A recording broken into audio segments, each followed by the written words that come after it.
कोई वस्तु, और ऑफ का मतलब का, और ब्यूटी मतलब, यानी इस चैप्टर के हिंदी मीनिंग की बात करें तो इस चैप्टर का हिंदी मीनिंग होगा कोई खूबसूरत वस्तु। अब जब हम जिक्र कभी भी खूबसूरती का याद करते हैं तो हमें सिर्फ चेहरे याद आते हैं। तो मैं बता दूं आपको, चेहरे का खूबसूरत होना हमारी जिंदगी में पर्याप्त नहीं है। अगर किसी को, कोई इंसान चेहरे की सुंदरता को देख करके पसंद करता है, कल दुर्भाग्यवश अगर एक्सीडेंट हो जाए तो फिर वो तो उसके योग्य रह नहीं गया। तो उर्दू के वैसे दो लफ्ज होते हैं, एक होता है खूबसूरत और एक होता है खूबसीरत। तो खूबसूरत वो होते हैं जो बाई फेस होते हैं, और खूबसूरत वो होते हैं जिनके किरदार अच्छे होते हैं, जिनके कैरेक्टर्स या जिनके आचरण अच्छे होते हैं। तो कभी भी ये लोगों की फितरत होती, मान लो कहीं दुल्हन देखने गए, पहले चेहरे में तो देखा था। अच्छा, लेकिन जब औरतें जाती हैं तो इनके अंदर बड़ी कला होती है, कहती है भाई नहीं तेरे पे चल के दिखाओ, तो चल पाओ तो। ये बड़े कलाकार होते हैं और कुछ देर तक बात करेंगे, और ज्यादा हमें कोशिश ये करनी चाहिए कि ज्यादा बात नहीं करनी चाहिए। तो वो जज करती हैं अलग अलग तरीके से, बात करके जज करेंगे, कभी तो बनाया किसने खाना, इन चीजों को जज करेंगे। तो खूबसूरती में क्या है कि हमें कभी भी चेहरे से कोई शख्स खूबसूरत है तो उसको खूबसूरती नहीं माननी है। इस पोम को बेसिकली जॉन कीट्स ने लिखा है। जॉन कीट्स जो थे वो 26 साल की उम्र में वो उनका डेथ हो गया था। ये पोर्ट होने से पहले सर्जन हुआ करते थे, लेकिन मेडिकल शिप को इन्होंने त्याग करके इन्होंने पोइट्री करना शुरू की, और जितने भी पोम लिखते थे वो एक रोमांटिक पोर्ट हुआ करते थे। तो खूबसूरती, चेहरों में खूबसूरती का कोई ताल्लुक नहीं है। फिर खूबसूरती हो कहाँ सकती है, खूबसूरत हम कहेंगे किसको? जैसे मान लीजिए प्रेजेंट टाइम में आपको रोशनी मिली किससे? आप किस, कोई बल्ब जल रहा है यार? नहीं ना, किससे रोशन हुए? सूरज से। अगर ये सूरज डूब जाए तो अंधेरा होगा। तो ये उजाला खूबसूरती, अंधेरा खूबसूरती। अभी प्रेजेंट टाइम में आपको हवा किससे मिल रही है? हालांकि आप ही लोग को मिल पा रहे, मुझे नहीं मिल पा रही, तो किससे मिल रही? फैन से ना। अब ये फैन आपके लिए क्या है? थिंग ऑफ ब्यूटी है। अच्छा, अभी आपको एक छत का सहारा है और आप छांव है। अगर आपको वहां बाहर ग्राउंड में बैठना हो तो खूबसूरती है। अगर आप कहीं खेत में काम करने के लिए आपको छांव चाहिए तो आपको क्या मिला? पेड़ मिला, वही खूबसूरती हुई। घर पर आप हैं, अगर हो सकता है इससे बेहतर अगर कहीं दुर्भाग्यवश या सौभाग्यवश अगर मिल गया कूलर, या दहेज का अगर मिल गया एसी, तो वो क्या है? थिंग ऑफ ब्यूटी है। मतलब इस पोम के जरिए जो कवि हैं उन्होंने ये कहा है कि भैया खूबसूरती का ताल्लुक कभी भी चेहरे से नहीं होता है। एक इंसान तब खूबसूरत है जब उसके किरदार अच्छे हों। मतलब शकल बहुत अच्छी हो लेकिन बातें अच्छी ना करें तो खूबसूरत है वो? नहीं है। तो खूबसूरती किन चीजों में पाई जाएगी? खूबसूरती पाई जा सकती है किसी भी ऑब्जेक्ट में। ऑब्जेक्ट मतलब कोई वस्तु में। जैसे आपको कहीं लिखना है तो क्या चाहिए? पेन। अगर आपको कहीं अगर बीमार हैं तो आपको किसके पास जाना पड़ेगा? डॉक्टर के पास। तो डॉक्टर ही आपके लिए थिंग ऑफ ब्यूटी। अगर आप बरसात में हैं तो आपके लिए छाता थिंग ऑफ ब्यूटी है।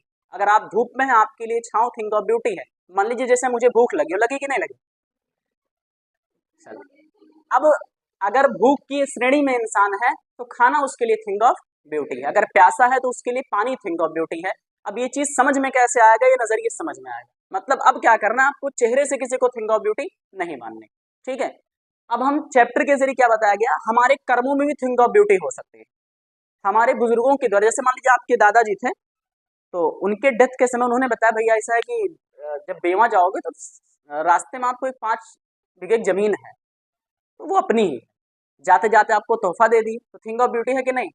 और मरत मरत को ही कहते बेटा ऐसा नहीं, घर पीछे खेतवा जोतो तो का बैनामा करे मरे के बाद कब्जा कर ले, तब थिंग ऑफ ब्यूटी है? नहीं। तो इस तरह से कर्मों में भी थिंग ऑफ ब्यूटी पाई जा सकती है। और हमें सम्मान भी हमारे कर्मों से मिल सकता है। चेहरे सम्मान नहीं मिलेगा, गारंटी। जैसे द्रौपदी मुर्मू क्या है? प्रेसिडेंट है। क्या उनकी शकल से उनको कोई सम्मान करता है? नहीं। उनके किरदार और उनके पद का सलामी होता है। हम सोचते हैं इज्जत हमारी है, नहीं, इज्जत इंसान के पद के होते हैं। जितने भी लोग हैं, जैसे मान लीजिए मुख्यमंत्री जी हैं, अब उनका सम्मान करते हैं कि पद का सम्मान करते हैं? क्या बाई फेस उनकी रिस्पेक्ट करते हैं? नहीं करते हैं। यही खेल सबका है। तो हैंडसम होना जरूरी नहीं, आपके किरदार का अच्छा होना जरूरी है। ठीक है। क्योंकि हैंडसम तो अंबानी भी नहीं, लेकिन इज्जत क्यों है? क्योंकि उनके पास पैसा है।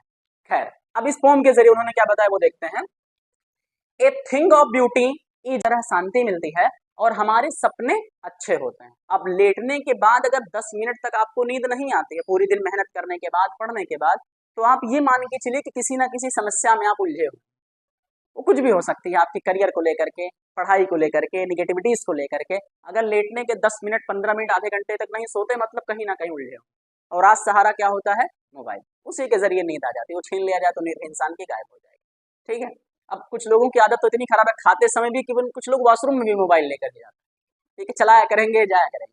तो ये बहुत बड़ी असुविधाएं बन चुकी हैं। तो देखिए ये क्या है, full of A sleep full of sweet dreams, यानी जब हमारे कर्म अच्छे होते हैं तो हम नींद हमें अच्छी आती है। और रात को सोते समय अगर किसी शख्स के बारे में या किसी टॉपिक के बारे में लेकर के सोचते हैं तो आपकी जिंदगी में या तो सुख का कारण होता है या तो दुख का कारण होता है। किसी शख्स को लेकर सोचते हैं या तो आपकी जिंदगी में बहुत अजीज है वो, और खैर किसी का कोई होता नहीं, बात में बार बार बता चुका हूँ, कोई किसी का अपना नहीं, ठीक है। लेकिन अगर सोचते हैं तो या तो दुख का या तो सुख का, दोनों ही तरह में कोई ना कोई कारण हो सकता है। मतलब कर्मों में थिंक ऑफ ब्यूटी है तो आपके सपने अच्छे होंगे, वरना अगर और सपने में वही चीजें आती हैं जिसको आप सोच करके सोते हो, वही सपने में आपको आएगा। और सपने में कभी भी अनजान चेहरे नहीं आते जिसको आपने कभी देखा ना हो, मतलब सारा का सारा खेल आपके इमेजिनेशन का होता है, ठीक है। तो सपने अच्छे आएंगे। एंड हेल्थ, और देखिए हेल्थ का ताल्लुक सीधा सीधा आपकी नींद से होता है। जैसे मान लीजिए कोई ऐसा है जो भी 2 बजे 3 बजे सोया होगा, पढ़ रहा होगा, कुछ कर रहा होगा, अब 2 बजे 3 बजे सोने के बाद यहाँ नहीं है, नींद आएगी कि सो जाते तो ठीक था, और उसका कंसंट्रेशन कभी लग ही नहीं सकता। तो अच्छी सेहत के लिए कितने घंटे सोने चाहिए? 6 से 8, इतना सोना चाहिए। सोने में कोई कम्प्रोमाइज नहीं। कुछ लोग नहीं हम ज्यादा पढ़ते 6 घंटा, हम जानते कितना पढ़ते। तो आपको सोने के समय को पढ़ाई में कभी भी वेस्ट नहीं करना है कि हम नहीं आज 5 घंटा सोएंगे, आज हम बकिया 17 घंटे, आप 18 घंटे में पढ़ डालेंगे, ऐसा बिल्कुल नहीं करना, ठीक है। तो देखिए अगर आप सोते हैं तो आपकी हेल्थ अच्छी होगी, एंड क्वाइट ब्रीथिंग, और जब हेल्थ अच्छी होगी तो चैन की सांस ले पाएंगे। यहाँ बैठे हैं नहीं समझ में आएगा, क्योंकि नींद कंप्लीट नहीं है। किसी चीज को समझने के 3-4 कारण मुख्य होते हैं। सबसे पहली जो कारण होती है पूरी नींद ना सोना। मैं प्रैक्टिकल चीज बता रहा हूँ, जिस दिन मैं खुद ना सोऊं अगर पढ़ाने लगूंगा तो रहेगा कुछ, बोलूंगा कुछ, गारंटी। तो अच्छी सेहत के लिए और अच्छे कंसंट्रेशन के लिए नींद का होना बहुत जरूरी है। दूसरी चीज होती है नहाना। अभी ठंडक का महीना नहीं है तो कुछ लोग सिर्फ फेस वॉश लगा के और बाकी कई सारे प्रोडक्ट्स हैं जो थिंग ऑफ ब्यूटी के लिए आते हैं, ठीक है, जैसे व्हाइट टोन है, फेयर एंड लवली है, मैडरमा है, ठीक है, ग्लिसरीन है। तो ये सारे ब्यूटी प्रोडक्ट्स होते हैं जिससे आजकल की सुंदरता बढ़ाई जाती है, वो अलग बात है। हालांकि आप सब यूज नहीं करते, आपको इन चीजों से क्या लेना देना, आप तो नाम भी नहीं जानते होंगे, खैर। तो देखिए अगर क्वाइट ब्रीथिंग में देखिए सबसे पहली चीज है कि पूरी नींद ना सोना। ना समझ पाने के पीछे रीजन क्या होता है? दूसरी चीज सुबह उठकर वैसे मुंह धुल के क्रीम लगा के चले आना। तीसरी चीज होती है कि ब्रेकफास्ट करके ना आना, मतलब कुछ खाए पिए नहीं, आराम से बस कुछ दिमाग लगा कब इंटरलो हो कब खाते नहीं, तो मजा हो। अगली चीज होती है बैठने की दशा।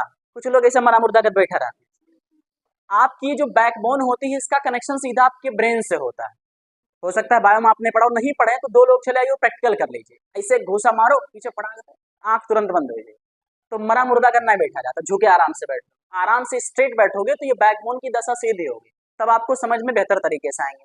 अगला होता है कि इस व्यक्ति से मैं समझ सकता हूँ, सबसे बड़ा कंसंट्रेशन है। अगर ये में इनसे ज्यादा वही जाने थे क्या बताइए, पूरा लिखा कि तभी हिंदी नीचे लिखा समझ जाए, और जिंदगी भर पढ़ा करो ना समझ में कैसे गूगल से ट्रांसलेट किया, वो ट्रांसलेशन नहीं किया गया, गूगल से ट्रांसलेट किया गया, सीधा सीधा शब्द बाई शब्द उसको उठा करके रख दिया गया। तो देखिए अगर हम शांत जब रहेंगे, हमारे कर्मों में थिंग ऑफ ब्यूटी होगी, तो हमें नींद अच्छी आएगी और हम चैन की सांस ले पाएंगे। Therefore on every morrow, morrow यहाँ पर रिप्रेजेंट किया गया है मॉर्निंग को, जिसका मतलब होता है सुबह। वी आर ब्रीथिंग, ब्रीथिंग का मतलब होता है गूंथना, फ्लावर का मतलब होता है फूल, और बैंड का मतलब होता है बंधन। जैसे फूल देखे होंगे, फूलों की माला, शादी वगैरह में होती फूलों की माला पहनाई जाती है, और कभी कभी पैसों की भी मालाएं होती हैं, कभी चप्पल जूतक भी होते हैं। जब नेता वगैरह अक्सर फिल्मों में ऐसा होता है कि नेता वगैरह जब अच्छा काम नहीं करते तो उनको चप्पल की माला पहना दो कि पूरे दिन में आज जो कुछ भी मैंने किया, पढ़ा लिखा, किसी से बदतमीजी की, अच्छे से पेश आए, कितना अच्छा किया और कितना बुरा किया। हम दूसरों की गिरवाने बहुत जल्दी जाते हैं, कितना गलती बात है, लेकिन खुद में हम नहीं देखते हैं। दूसरी सच्ची होती है जब आप खुद करते हैं तो सही लगता है, और दूसरा कोई करता है तो चीजें आपको हमेशा गलत नजर आती है, ठीक है। तो हर सुबह हम उठ करके हम वस्त्र को पहन करके दुनिया से हम खुद को जोड़ने का काम करते हैं। स्पाइट यहाँ पर लिखा है, लेकिन इसका मतलब होगा यहाँ पर इंस्पाइट, जिसका मतलब होता है सिवाय या बजाय। डिस्पोंडेंस का मतलब होता है निराशा। इन ह्यूमन, ह्यूमैनिटी समझते हैं, ह्यूमैनिटी मीन्स मानवता, और ह्यूमैनिटी मतलब जिसके अंदर मानवता ना हो। डेर्थ का मतलब होता है कमी, नोबल का मतलब होता है अच्छे, और नेचर का मतलब होता है विचार। हर सुबह हम उठते हैं, सुबह उठकर हम फूलों की माला से दुनिया को गूंथने का काम करते हैं। निराशा के बावजूद भी मानवता की जो है वो डेर्थ है, मतलब कमी है, लेकिन कुछ जो नेचर्स हैं वो अच्छे हैं। हमारे दिन जो है ग्लूमी है यानी निराश है, of unhealthy and dark and wedge, और हमारे जो स्वास्थ्य है वो बेकार है और हमारे रास्ते अंधेरे हैं। क्या आपको लगता है कि आपको कुछ बहुत ब्राइट फ्यूचर होने वाला, बहुत अच्छा करने वाला है जिंदगी में? लगता है बहुत बेहतर कुछ कर पाएंगे, जो कुछ सदा बदाव के ले जाके एक में कामयाब हो जाएगा, ऐसा कुछ है नहीं। क्यों? क्योंकि हमारे कर्मों में थिंग ऑफ ब्यूटी। ठीक, तो हमारे रास्ते अंधेरे हैं, हमारे स्वास्थ्य भी तकरीबन खराब है, हम जो है, अच्छा दोनों ही चीजें होती हैं, अच्छाई और बुराई दो चीजें होती हैं। किस पर चलना आसान होता है? बुराई पर चलना बहुत आसान होता है। दो चीजें, एक मोबाइल हो, दूसरा किताब हो, किस पर कंसंट्रेशन करेंगे? मोबाइल पर। घूमना और पढ़ना हो, किस पर कंसंट्रेट करेंगे? तो बुराई पर चलना हमेशा आसान होता है। हमारे रास्ते अंधेरे हैं, मानवता की कमी है, ठीक है, हमारे दिन निराश है, स्वास्थ्य खराब है, रास्ते अंधेरे हैं, ये सारी चीजें हमारे खोज करने के लिए ही बनी होती। दो चीजें होती हैं, और अच्छी बुरी, और आपको सोच कर ही आपको चलना पड़ता है। Yes, in spite of some shapes of the beauty moves away the pall. कुछ अच्छी आत्माएं हमारे कर्मों की वजह से पर्दा कर लेती, मतलब आने से चले जाते। मतलब क्या है?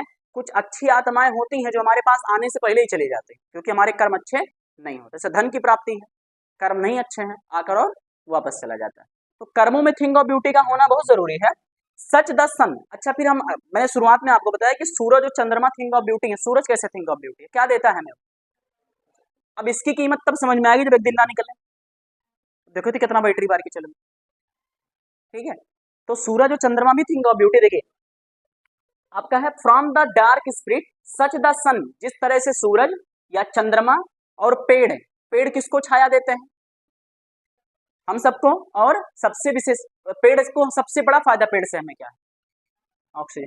कुछ लोग खाए बगैर जी सकते हैं लेकिन ऑक्सीजन बगैर, और कुछ लोग ऑक्सीजन बगैर जी सकते हैं लेकिन बगैर खाए नहीं जी सकते। वो ये वही लोग हैं जो बेल मतलब क्लास चल रहा तभी विटामिन खोल के खड़बड़ाते हैं, खाते रहते। खाते पीते घर के लोग ऐसे ही होते हैं।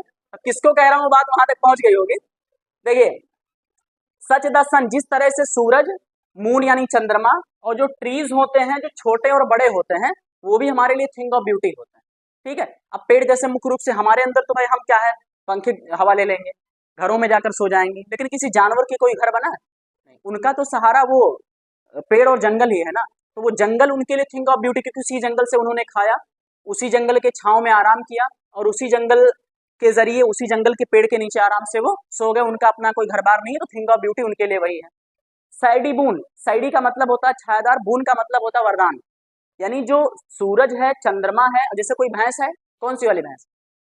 वो जिसके 4 पैर होते हैं, काली होती है। तो नहीं, भैंस के भी कई मतलब होते हैं ना बेटा, कुछ भैंस फेयर लवली लगा के गोरी हो जाती तो अलग बात है ना। तो देखिए, फ्रॉम द साइडी बून होता क्या है कि अच्छा जानवर जैसे कोई है, हम लोगों को रात में चलना है तो क्या करेंगे? फ्लैश जला लेंगे। दिन में आपको उधर, अगर जानवर को रात में चलना है तो क्या करेगा? कोई उसके पास फ्लैश लाइट है, और उसको अगर मान लीजिए कि पानी पीना है, तब कहीं बिस्लरी बॉटल या नल ले पाएगा नहीं ना। तो उसके लिए आसरा कौन बनेगा? पेड़ पौधे ही तो आसरा बनेंगे, और पेड़ ना हो तो बारिश की भी समस्याएं कहीं ना कहीं होंगी।